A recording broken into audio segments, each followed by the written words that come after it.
with us after a long time from the Uddhav Thackeray सेना. उद्धव ठाकरे सेना से बहुत बहुत दिनों के बाद चिंतामणि खारकन साहब. चिंतामणि खारकन साहब, नमस्कार. नमस्कार नमस्कार नमस्कार सर. आप दोनों को मेरा वी नमस्कार। Missed you sir, we missed you. ये ब्रेकिंग न्यूज जो है साहब, ये हनुमंत पवार साहब की थी. क्यों लगा रहे हैं हम इसको? अभी तो चिंतामणि खारकन साहब ने बात करनी भी शुरू नहीं की है, उसके पहले ही आप लोग ब्रेकिंग न्यूज लगा रहे हैं. मतलब मेरी समझ के बारे. चिंतामणि खारकन साहब, अब इतने दिनों के बाद आए हैं, आज की स्थिति पर बोलो। कोई शांति वार्ता का या कोई भी श्लोक अगर आपके मन में आता है तो सुनाइए, या कुछ भी अगर आप उपदेश देना चाहते हैं हमारे दर्शकों को तो प्लीज दीजिए सर. मैं जरूर सुनाऊंगा। बोलिए सर. हेलो जी. हाँ, मैं जरूर सुनाऊंगा, लेकिन पहले हमारी चर्चा तो चालू होने दो। ऐसा ऑफेंड कोई भी श्लोक सुनाने में कुछ मतलब नहीं ना।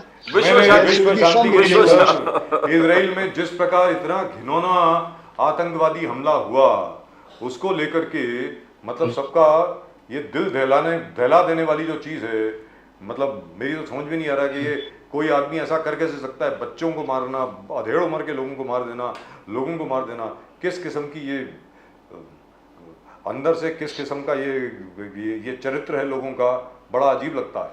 चिंतामणि खारकन साहब, आपके विचार से ये क्या है? ये जो इजराइल और पैलेस्टाइन का जो मामला है जी, ये मामला धर्म का मामला है, और धर्म के मामले के साथ में ये आर्थिक सत्ता का मामला भी हो गया है. एक आप देखेंगे तो ये जो इतिहास है, ये जो हिस्ट्री है, वो जेरूसलेम के आगे पीछे घूमती है. जी. मेडिटेरियन सी और जेरूसलेम ये शहर के आजू बाजू में घूमती है. जी. आपको सबको मालूम है कि ये इब्राहिमिक रिलीजन जो है, वो ये इब्राहिमिक रिलीजन से ही क्रिश्चियन, मुस्लिम और जू ये सब आ गए. जी. मतलब तीनों का एक संबंध एक ही व्यक्ति से था, और वो था अब्राहम. जी. तो अब्राहम से आइसेक, और आइसेक से जेकब, और जेकब के 12 सन्स जो थे, लड़के थे, उनसे 12 टोलियां बन गई. 12 उनके एक डिवीजन हो गया, और वो जो 12 डिवीजन वहां पे हो गया, उसका एक डिवीजन था जेकब, उसका ही नाम इजराइल था. जी. तो ये और अब्राहिम, इनका संबंध डायरेक्ट क्रिश्चियन और मुस्लिम लोगों से है, क्योंकि उनका सबका गॉड फादर एक ही है. तो अभी ये जो धर्म की लड़ाई हो रही है, ये उनकी विचार की लड़ाई हो गई है, ये उनके वर्चस्ववाद की लड़ाई हो गई है.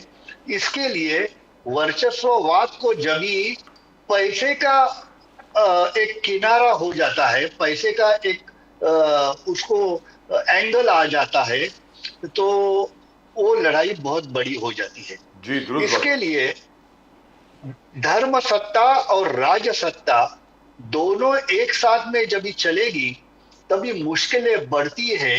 ये इजराइल के मामले से हमें मालूम पड़ गया है, और बार बार हमें रोमन कैथोलिक का जो युद्ध था, या इजराइल का ये अब्राहम रिलीजन का जो युद्ध है, इससे हमें मालूम पड़ गया है कि धर्म सत्ता और राज्य सत्ता कभी भी एक साथ एक आदमी के हाथ में नहीं होनी चाहिए. अगर धर्म सत्ता और राज्य सत्ता एक आदमी के हाथ में हो जाएंगी, तो वर्चस्ववाद बढ़ जाता है, और इजराइल का मामला ये वर्चस्ववाद का ही है. आपका इशारा किस तरफ है सर? चिंतामणि खारकन साहब, क्या आप भारत की तरफ इशारा कर रहे हैं? हाँ, भारत की तरफ इशारा है. जी. भारत की तरफ ही मेरा है जी. कि वर्चस्ववाद बहुत बुरा है. सब लोगों को साथ में लेके चलने का और ऑटोक्रेटिक रहने का, उसमें बहुत फर्क है. पार्टिसिपेटिव राज्य सत्ता और ऑटोक्रेटिक राज्य सत्ता में जो फर्क है, वही फर्क इजराइल का मामला और भारत में जो मणिपुर और ये सब हो गया उसका जो मामला है, एक ही टाइप का मामला है। उसमें कुछ ज्यादा डिफरेंस नहीं है, खाली प्लेस का डिफरेंस है, जगह का डिफरेंस है। एक आदमी वर्चस्ववाद के लिए क्या कर सकता है, ये इजराइल एक मिसाल है। देखो, जू लोगों के प्रति भारत का बहुत प्यार था। जी। ये जू लोग हमारे देश में अलीबाग में ये लोग पहले आ गए, और अलीबाग का जो एरिया है वो एरिया में बेने इजरायली लोग आ गए। ये बेने इजराइल लोगों को भारत में पनाह दिया, उनके साथ में बहुत प्यार से सलूक किया, और वो लोग यहाँ पे बहुत आराम से रहते थे। उनका और भारत का, ये हिंदू लोगों का बहुत अच्छा व्यवहार था। और इजराइल के लोगों के मन में हिंदुस्तान के प्रति जो प्रेम है, वो जो बेने इजरायली यहाँ पे आए थे उनके वजह से भी है, क्योंकि वो लोग बहुत मानते हैं। यहाँ पे एक ऑथर थी रेचल गडकर करके, वो रेचल गडकर ने किताब लिखी थी। वो किताब भारत और इजराइल का क्या संबंध है इसके बारे में लिखी थी। और वो किताब में उसने लिखा था कि भारतीय लोग बहुत अच्छे हैं, भारतीय लोग दूसरे को समझते हैं। जैसा संजान में हमने पारसी लोगों को पनाह दिया और पारसी लोगों को हमारे साथ में एक साथ लेके हम लोग चले, वैसा ही इजरायली लोगों को हमने पनाह दिया और एक साथ लेके हम लोग चले। लेकिन वर्चस्ववाद बहुत बड़ा होता है। ये इजराइल के ये जू लोगों के ऊपर जो अत्याचार हो गए, उसके वजह से वो इकट्ठा हो गए। देश के और दुनिया के अलग अलग कोने में वो लोग बसते थे, वो सब इजराइल में आने का चालू कर दिया।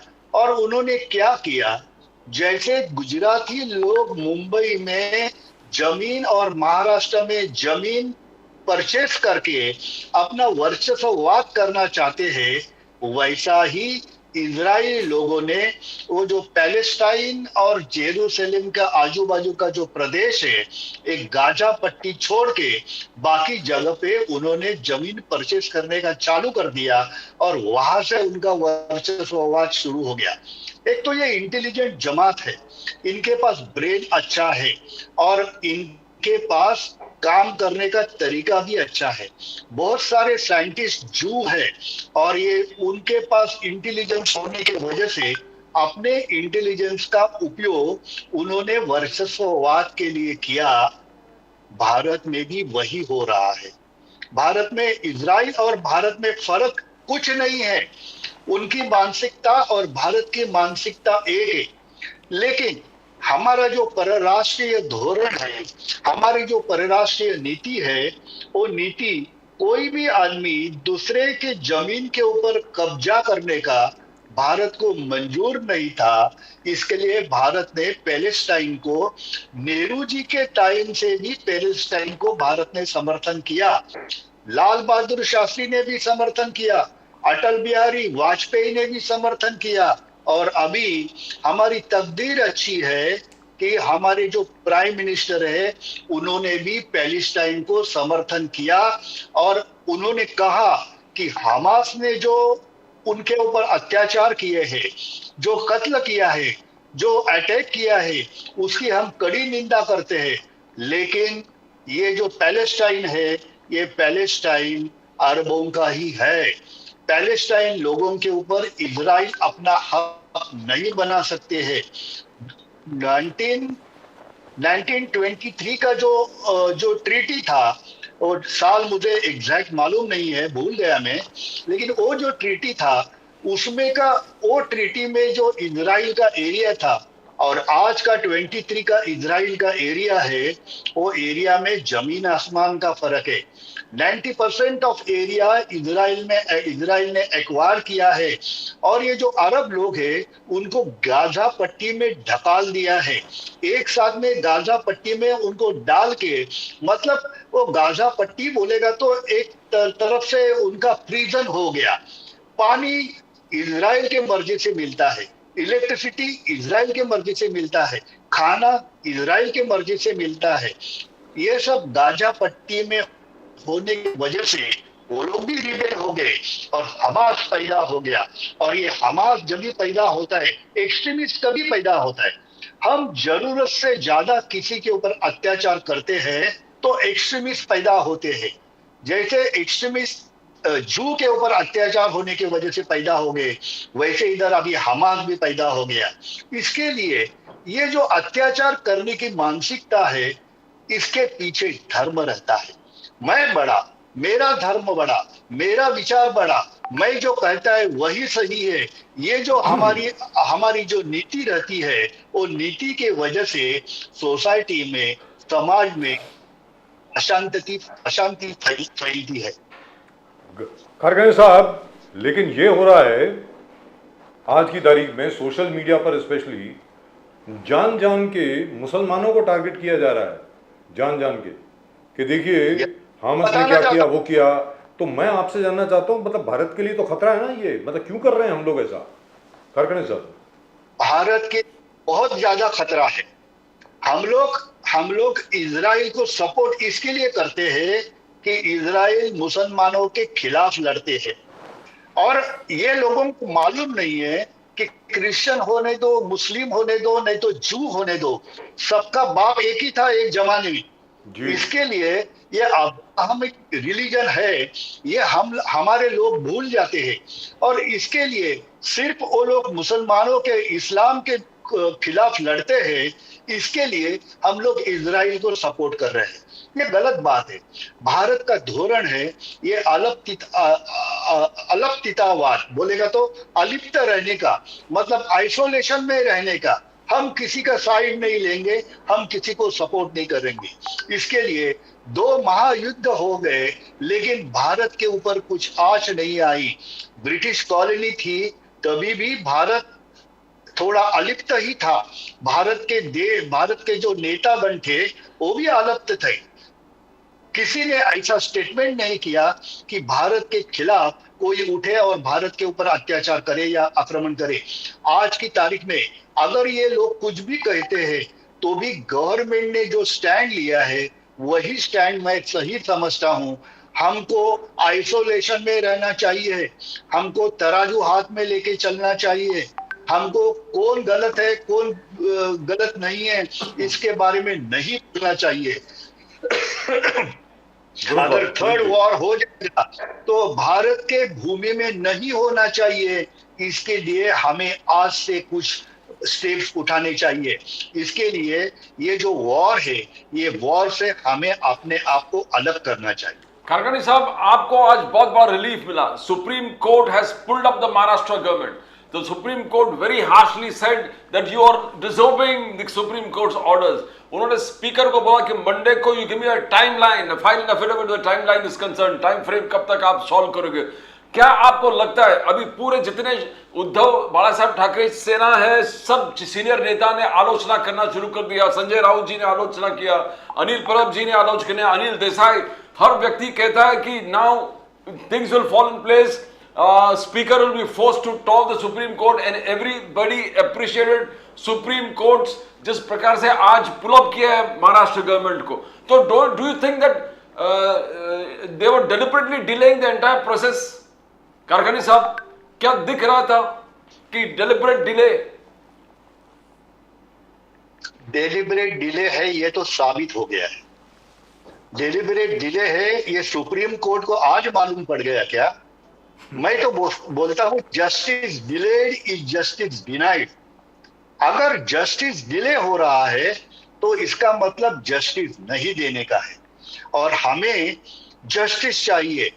एक केस अगर कोर्ट में गई और एक कोई आदमी ने अपनी जमीन के केस कोर्ट में डाली और उसके पोते को उसका रिजल्ट अगर मिलता है, वो आदमी भी मर जाता है, उसका लड़का भी मर जाता है, और उसके पोते के बाजू से अगर उसका निकाल आता है, उसका वर्डिक्ट आता है, तो वर्डिक्ट को क्या कीमत है?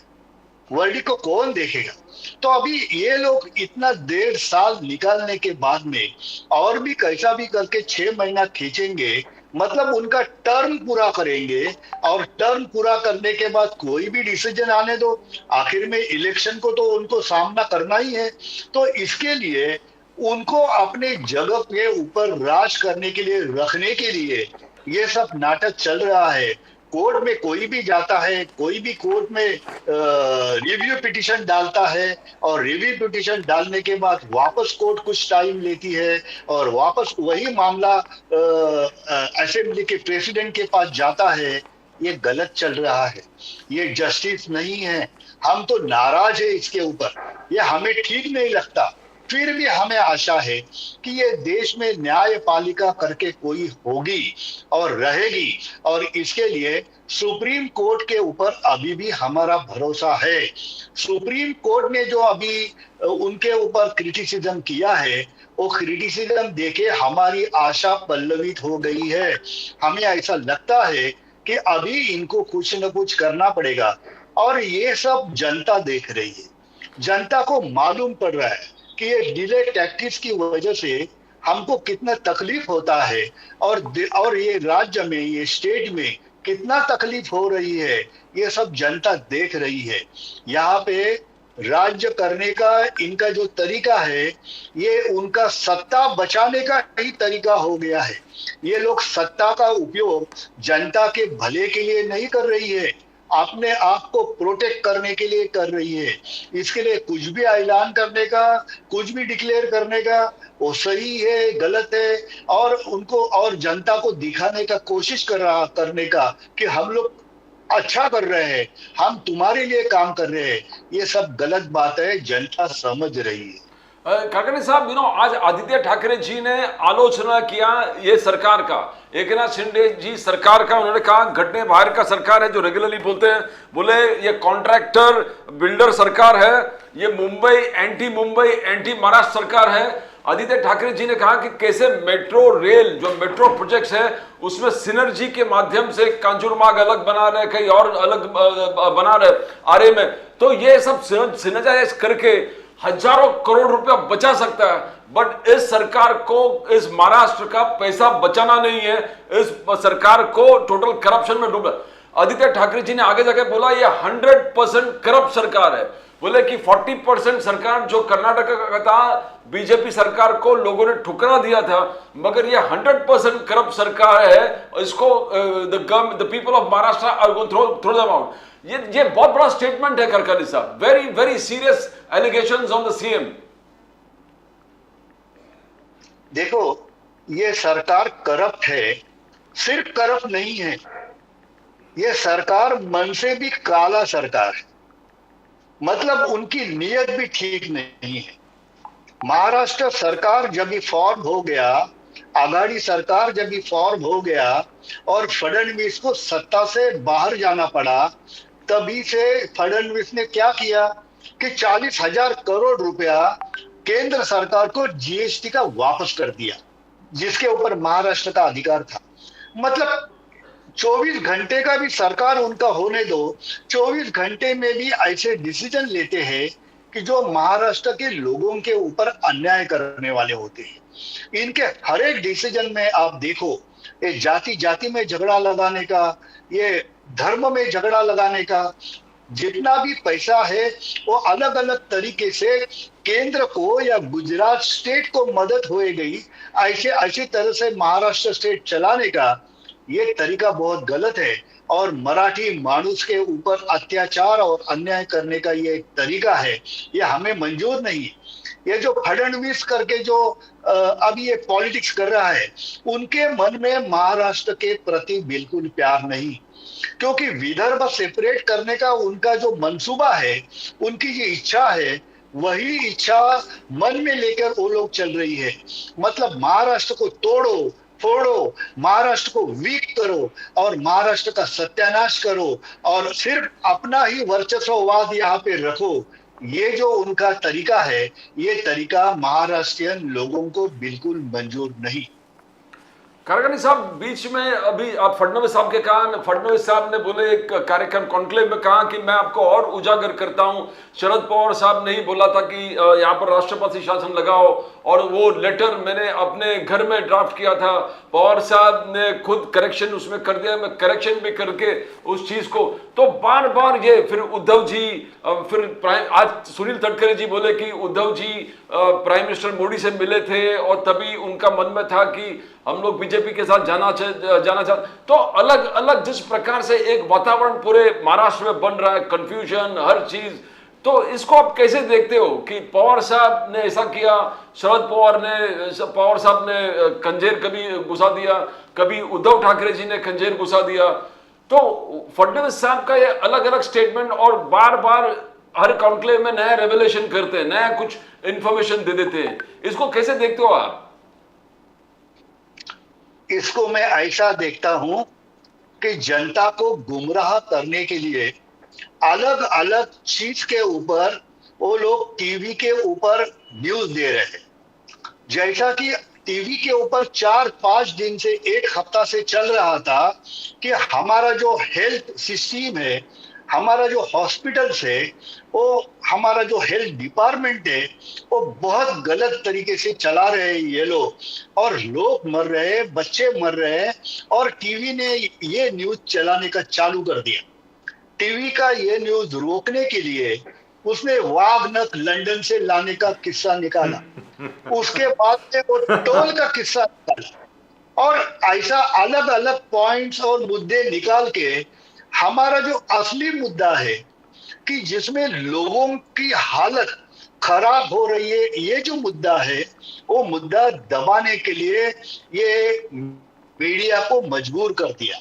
मीडिया कोई मुद्दा उठाती थी, लेकिन मीडिया को डाइवर्स करके ये सब मुद्दा लाते हैं। ये मुद्दा अभी लाने का जरूरत नहीं ना, टोल के मुद्दे के ऊपर अभी बात करने का जरूरत नहीं है कि पूरे वर्ल्ड में टोल कलेक्ट किया जाता है और अभी जीपीएस सिस्टम से कलेक्ट किया जाता है। हमारे पास भी फास्ट टैग जो सिस्टम लाया है, वो फास्ट टैग सिस्टम में अगर मेरी गाड़ी टोल से पास हो जाएंगी तो अपने आप टोल कटता है, चाहे वो टोल नाका के ऊपर कोई आंदोलन करने दो, नहीं करने दो, और कुछ भी उनको वीडियो दिखाने दो, अगर वो गाड़ी पास हो गई तो फास्ट टैग से तुम्हारा पैसा कटता है। ये सबको मालूम है, लेकिन ये सब नाटक करने का क्या जरूरत है? ये जनता को गुमराह करने के लिए कोई ना कोई सब्जेक्ट उठाने का और 24 घंटा टीवी के ऊपर उसके ऊपर कुछ चर्चा करके और उसका न्यूज दिखा के जो असली प्रॉब्लम है, वो असली प्रॉब्लम से लोगों का मन डाइवर्ट करने का यही धंधा चल रहा है। तो खरकनी साहब, आपको लगता है कि जो नांदेड़ में हॉस्पिटल में डेथ्स हुआ और जो अलग संभाजी नगर में डेथ्स हुआ, अलग अलग हॉस्पिटल्स में सरकार बोला इंक्वायरी करेंगे और चीज, तो do you think the government will really solve this issues? Main चीज जो आपने कहा कि सॉल्व होना चाहिए, प्रॉब्लम है, बच्चे मरे हैं, लोग मरे हैं, दिन में इतने सारे लोग मरे हैं, प्रशासन से कोई ना मंत्री को रिजिग्नेशन दिया, ना सरकार से कोई रिजिग्नेशन दिया, nothing has happened. Do you think that the government saying that action will be taken, everything will fall in place? Will everything fall in place, Karkani साहब?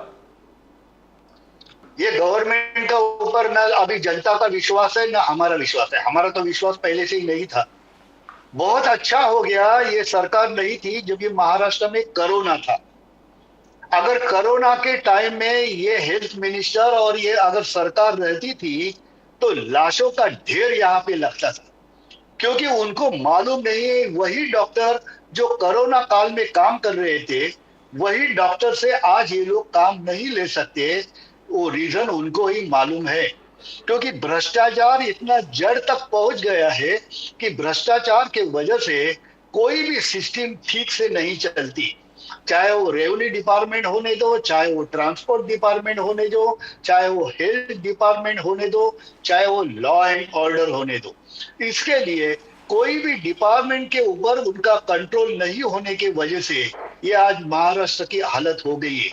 हम लोग बहुत तकदीर वाले हैं कि वो टाइम में राजेश टोपे जो हेल्थ मिनिस्टर था और हमारे उद्धव जी चीफ मिनिस्टर थे, उनके वजह से महाराष्ट्र कोरोना में बच गया। नहीं तो हमारी हालत, आज मैं आपके साथ में जो बात कर रहा हूं, ये बात मैं शायद नहीं करता था, क्योंकि मैं कोरोना से जाता था। इसके लिए हम बच गए। ये हमारे उद्धव जी और राजेश जी टोपे, उनके वजह से हम सब लोग बच गए। इनके हाथ में हम लोग अभी रहते थे तो बहुत मुश्किल पैदा होती थी।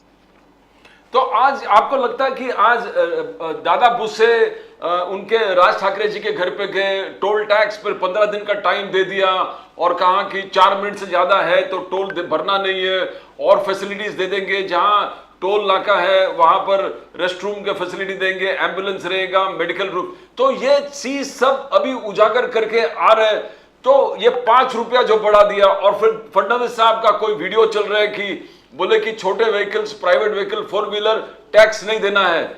तो सर ये कंफ्यूजन क्या चल रहा है खरखर साहब कि कोई पैदा किया है? ये फडणवीस साहब ने, बहुत होशियार लोग है ये, लोगों को गुमराह करने के लिए। फडणवीस को मालूम नहीं है क्या कि यहाँ पे कार के ऊपर भी टोल लिया जाता है? उनको मालूम नहीं है?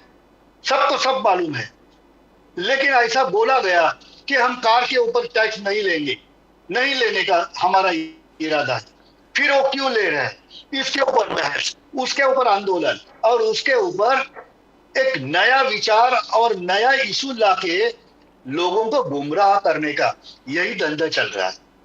यहाँ पे टोल तो होना ही है, क्योंकि अगर आपको इंफ्रास्ट्रक्चर में डेवलपमेंट चाहिए तो गवर्नमेंट को पैसा मिलना चाहिए, लेकिन उसके लिए एक सिस्टम डेवलप करनी पड़ती है। ये सिस्टम पॉलिटिशियन नहीं डेवलप करते हैं, ये सिस्टम वो एरिया के जो तज्ञ रहते हैं, जो एक्सपर्ट रहते हैं, वो पूरा वर्ल्ड में क्या सिस्टम चालू है उसका अभ्यास करके उसका एक्सरसाइज यहाँ पे करते हैं, और ट्रायल और एरर में ये सिस्टम लाते हैं। लेकिन उनको ये लोगों को सिस्टम नहीं चाहिए। टोल बंद करो मतलब क्या है? टोल बंद करके फिर रोड का मेंटेनेंस कौन करेगा? और रोड का मेंटेनेंस करने के लिए फिर गवर्नमेंट वापस कहीं ना कहीं से पैसा निकालेंगी, उसके लिए कौन जिम्मेदार है? आज हमारा आरटीओ का टैक्स, रोड टैक्स, एक नया व्हीकल के पीछे करीबन 1 लाख रुपए हमको भरना पड़ता है, प्लस ये टोल का पैसा देना पड़ता है। ये जनता के ऊपर जिजिया कर है। लेकिन उसके लिए अगर कोई अच्छा सिस्टम लाएगा, अगर कोई पॉलिटिशियन सिस्टम लाने का सोचेगा और पॉलिटिकल स्टेटमेंट करने के वजह वो पॉलिटिकल स्टेटमेंट बंद करके वहां पे एक्सपर्ट लोगों के साथ में बैठ के कोई अच्छा सिस्टम लाएगा, और जैसा सिंगापुर और दुबई में जीपीएस सिस्टम के ऊपर टोल कलेक्ट होता है, वैसा यहाँ पे जीपीएस सिस्टम लाएगा तो ये सब इशू ही नहीं आएगा। अपने आप टोल कटेगा पर किलोमीटर। हम जितना हम लोग हाईवे के ऊपर चलते हैं उतना ही हमारा टोल जीपीएस सिस्टम के ऊपर कलेक्ट होएगा, और उसमें ना किसी का कंप्लेंट रहेगा, ना किसी का डाउट रहेगा। लेकिन उनको ये करने का नहीं है, लफड़ा करो। लेकिन खरकरे साहब, मनसे का ये कहना है, महाराष्ट्र नवनिर्माण सेना का ये कहना है कि टोल काहे का, जब सड़कें इतनी खराब स्टेट में हैं, उनकी स्थिति इतनी खराब है, इतना ज्यादा आप टोल चार्ज कर रहे हैं, और सड़क दिखती नहीं है, सिर्फ गड्ढे दिखते हैं, स्पेशली मुंबई गोवा हाईवे के ऊपर, तो टोल काहे का थी? खरकरे साहब, उनका ये कहना एकदम करेक्ट है, टोल काहे का ये तो करना, लेकिन उसके लिए टोल बंद करने का ये जो उन्होंने निकाला है वो गलत है जी। टोल होना चाहिए, लेकिन टोल का हिसाब मिलना चाहिए। कौन कॉन्ट्रैक्टर है, उसका रोड का देखभाल करता है, कौन रोड को मेंटेन करने का है, उसके ऊपर नजर होना चाहिए। ये पैसा कौन खा रहा है वो देखना चाहिए। टोल का पैसा जेब में जाता है वो देखना चाहिए। सिर्फ टोल बंद करके पूरा सिस्टम एक पैरालाइज हो जाएगा। मैं आपको एक एग्जांपल देना चाहता हूँ। कोल्हापुर सिटी में एंट्रेंस में टोल लगाया था और बहुत महीने तक वो टोल था। कोल्हापुर के लोग एक साथ आ गए और उन्होंने वो टोल बंद करवाया। अभी वो जो टोल लगता था, मैं मेरे बचपन से कोल्हापुर में जाता हूं और अंबाबाई का दर्शन लेने के लिए हर साल में 1-2 बार मैं जाता हूं, लेकिन वहां पे रोड का कंडीशन सिटी का इतना खराब था कि हमको अंदर चलने के लिए भी मुश्किल होती थी। लेकिन जब से टोला कोल्हापुर में टोल लग गया, और टोल लगने के बाद में वहां पे कंक्रीट के रोड बन गए, वहां पे फ्लाईओवर बन गए, और कोल्हापुर सिटी का एक थोड़ा डेवलपमेंट पैटर्न सामने आ गया, अच्छा हो गया शहर। लेकिन वहां के जो लोकल पॉलिटिशियन है, वो पॉलिटिशियन एक साथ में आ गए, हर पार्टी के पॉलिटिशियन एक साथ में आ गए। उसके पीछे उनका रीजन क्या था वो भगवान जाने, लेकिन उन्होंने सब मिलके टोल बंद कर दिया। अभी 1-2 साल हो गया, कोल्हापुर सिटी का डेवलपमेंट ठप्प हो गया है, पूरा बंद हो गया है। There is no development, road repairing बंद है, नया रोड नहीं बन रहा है, और कोल्हापुर सिटी जैसी पहले थी वैसे ही अभी धीरे धीरे बन रही है। ये इफेक्ट होता है। तो पॉलिटिशियन लोगों ने भी सोचना चाहिए कि हर चीज के लिए एक सिस्टम होनी चाहिए। ये सब हम टैक्सेस क्यों कलेक्ट करते हैं? टैक्सेस जनता के लिए, उनके फायदे के लिए कलेक्ट करते हैं ना। तो उसके लिए एक अच्छी सिस्टम होनी चाहिए जिसमें भ्रष्टाचार नहीं होएगा। और भ्रष्टाचार मुक्त सिस्टम बनाने का कोई नहीं सोचता, क्योंकि उनको भ्रष्टाचार मुक्त सिस्टम नहीं चाहिए। उनको ऐसी सिस्टम चाहिए जिसमें ज्यादा से ज्यादा भ्रष्टाचार होए, और इसके लिए हम लोग पिछड़े और थर्ड वर्ल्ड के लोग हमको बोला जाता है। हमारे पास बहुत साधन सामग्री है, रिसोर्सेज बहुत ज्यादा है, लेकिन फिर भी हम लोग आगे नहीं बढ़ रहे हैं, क्योंकि हमारी मानसिकता, हमारा माइंड सेट नहीं बदली हो रहा है, और स्पेशली हमारे पॉलिटिशियन का माइंडसेट नहीं बदली हो रहा है। इसके लिए हम लोग है। लेकिन खड़गे साहब, जो बात आपने कही, एक तो सड़क के ऊपर आपने बात कही, और दूसरी जो आपने नांदेड़ में जो हुआ और संभाजी नगर में भी हुआ, वो उसके बारे में हमने बात नहीं करी। तो आज की तारीख में मैं आपसे जानना चाहता हूं, तो शिंदे गुट जो है, मुख्यमंत्री शिंदे साहब जो है, वो लोगों को फेस कैसे करेंगे? मतलब हॉस्पिटल में इतना बड़ा हादसा हो गया हो, और जैसा अभी प्रदीप जी ने कहा, किसी ने जिम्मेवारी नहीं ली। मतलब कैसे लोगों का सामना करेंगे ये लोग? ये हेल्थ मिनिस्टर तो बोलता है, हेल्थ मिनिस्टर का एक स्टेटमेंट आया है कि entire ministry is responsible for this. मैं अकेला उसके लिए रिस्पॉन्सिबल नहीं हूं, एक आरोग्य मंत्री उसके लिए रिस्पॉन्सिबल नहीं है, हेल्थ मिनिस्टर रिस्पॉन्सिबल नहीं है, एंटायर मिनिस्ट्री रिस्पॉन्सिबल है। मतलब उसने अपने कंधे का बोझ फेंक दिया दूसरी जगह पे। ये गलत है ना। चीफ मिनिस्टर ये सोचना बनता है। अगर ऐसा होता है तो इमीडिएटली चीफ मिनिस्टर ने हेल्थ मिनिस्टर का रेसिग्नेशन मांगना चाहिए। लेकिन कौन से मुंह से वो लोग रेसिग्नेशन मांगेंगे? कैसे मांगेंगे? कि सब जगह पे उनका ऐसा ही काम करने का अगर तरीका है, उनको सिस्टम डेवलप करने को नहीं जम रहा है, इसके लिए ये तो देश का और हमारे राज्य का सत्यानाश हो रहा है। खाली बोलने से हिंदुत्व हिंदुत्व करके नहीं चलता है। हिंदुत्व हमारा सिस्टम से आगे बढ़ेगा। हम लोगों को अगर अच्छा जीवन मान देंगे तो ही हमारे हिंदुत्व को कुछ कीमत है। नहीं तो हमारा हिंदुत्व एक कोई भी बंजारा जैसा, जिसको कुछ आगा पीछा नहीं, ये गांव से दूसरे गांव में जैसे लोग भटकते हैं, वैसा हमारा हिंदुत्व भटकेगा। इसके लिए हमें सिस्टम डेवलप करना चाहिए। गवर्नमेंट कोई भी रहने दो, सिस्टम मजबूत हो जाएंगी तो कोई भी मिनिस्टर आएगा तो भी कुछ वांदा नहीं, हमारा सिस्टम चलेगा, हमारा कारोबार अच्छा चलेगा, हमारा गवर्नमेंट अच्छा चलेगा। Right, that's just about it. कारखान साहब, चलते चलते आज की स्थिति पर, विश्व की स्थिति और भारत की स्थिति के ऊपर आपसे जानना चाहेंगे, आपका विजडम और आपका श्लोक प्लीज। मैं इसके बारे में, हमारा जो धर्म ने, हमारे जो ऋषि मुनियों ने जो श्लोक रचे थे जी, उसके पीछे विजन अलग था। अभी हमारा विजन एक सुपरफिशियल विजन हो गया है, और माइथोलॉजी अंदर घुसा के हमने वो हमारा ऋषि मुनियों का विजन था, वो विजन का सत्यानाश कर दिया। जी अभी मैं रामदास स्वामी जी का एक उदाहरण देना चाहता हूं। प्लीज। उन्होंने उन्होंने हनुमान का वर्णन कैसा कैसा किया था। मनासी टाकेले मागे गतीसी तुलना नसे, आणुपासोनी ब्रह्मांडा एवढा होत से। मतलब मन का वेग, हाँ कोई भी वेग से, ये जो स्पीड है, ये कोई भी मतलब साउंड वेलोसिटी, लाइट वेलोसिटी से भी ये वेग बहुत ज्यादा है। और हमारा मन का वेग रहता है, एक क्षण के अंदर, एक सेकंड के अंदर हम लोग सूर्य के बारे में, चंद्र के बारे में सोच सकते हैं, इतना हमारा वेग है। और यही वेग हनुमान का था।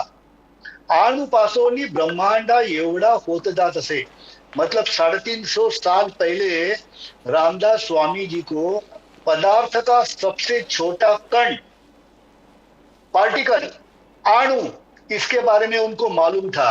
और ब्रह्मांड, इसका मतलब बहुत सारे सूर्य, बहुत सारे चंद्र, और उसका मिलके जो सूर्यमाला रहती है, ऐसी हजारों सूर्यमाला ब्रह्मांड में रहती है, ये उनको मालूम था। जी। करके उसने मारुति का वर्णन अणुपासोनी ब्रह्मांड एवढा होता तसे ऐसा किया था। उसने भेदिले शून्य मंडला ऐसा लिखा था। पृथ्वी का जो आवरण है, पृथ्वी की जो कक्षा है, उसके बाहर निर्वात जगह पे ऊपर जाने के लिए हमको बहुत फोर्स लगाना पड़ता है। और उन्होंने एक शब्द यूज किया था, भेदिले शून्य मंडला।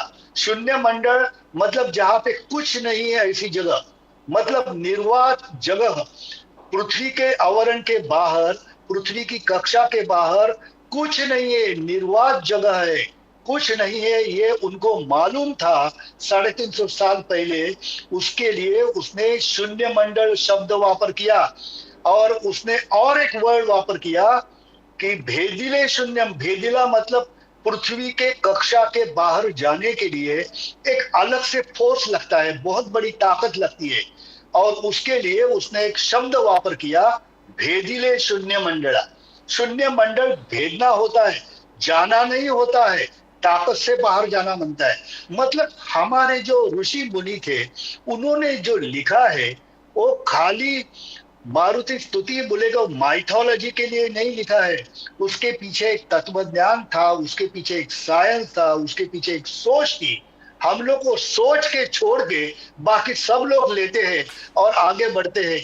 ये हमारी गलतियां है, इसके लिए दुनिया के हम लोग बहुत पीछे हैं। Thank you so much sir, always a pleasure talking to you. जबरदस्त। आपने साइंस, वेलोसिटी, फोर्स, स्पीड, हर चीज को मिक्स करके, astronomy. Yes yes yes, beautiful. Really and truly lovely, sir. Thank you very much. Chintamani Kharagpur साहब, thank you very much. नमस्कार sir, Vande Mataram. For your show, thank you very much. Vande Mataram sir, wonderful, absolutely wonderful. Thank you. जय हिंद, जय महाराष्ट्र, जय जय भवानी, हिंद, जय महाराष्ट्र, जय भवानी, जय Shivaji. Thank you, sir.